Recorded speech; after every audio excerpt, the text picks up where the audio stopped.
Hello, ladies and gents, boys and girls, people of all ages, sexualities, and identities, and welcome back to another comic book review. And today's comic book review is none other than Aquaman, the Dulge, issue 13.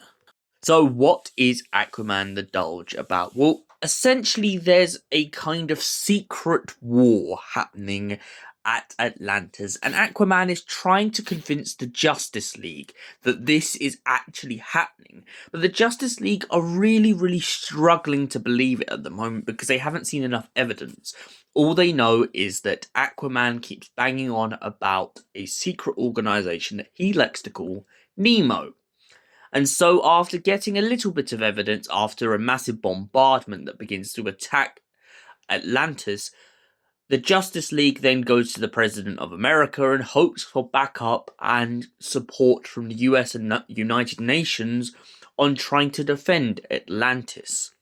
However, the United States and the United Nations are convinced that Atlantis is actually attacking a bunch of submarines in the South Pacific and essentially have come to this conclusion that the Justice League is trying to cover it up and trying to back Aquaman up just because he's part of the Justice League.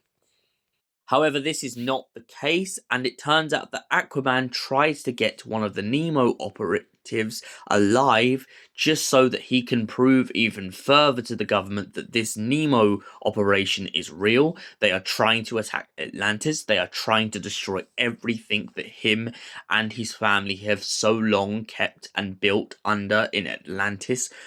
But the evidence begins to not stack up greatly when the Nemo operative suddenly and randomly begins to die. This is all due to Black Mamba, who is a long-standing rival of Aquaman, who has pressed a button and essentially killed one of the operatives, making sure that there's no evidence left on this job. So, Aquaman, the Dulge. What did I think of this comic book? I like it. It's fast-paced, it's quick, and most importantly, it really gets to the point with the Justice League and what's going on.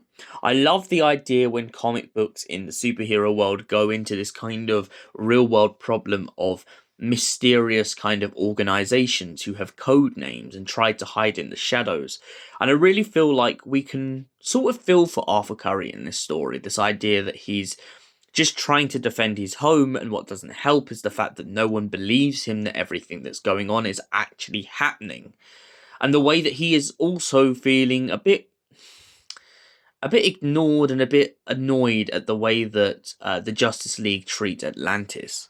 I mean, for one, he really gets irritated with Green Lantern when Green Lantern decides to refer Atlantis to being a kind of ship in a bottle that you see at an aquarium, to which Arthur Curry gets absolutely angry at him and pretty much points out to him that no, Atlantis is a beautiful city full of millions and millions of people who live down in the ocean.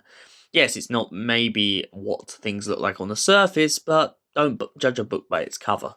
So what would I give this comic book out of 10? Well, it's a very solid comic book with a very solid premise, and it really gets to the point. And for that reason, I give Aquaman the Dulge a solid 8 out of 10. Thank you for watching, and we'll see you in the next comic book review. Until then, goodbye, stay beautiful, you beautiful people.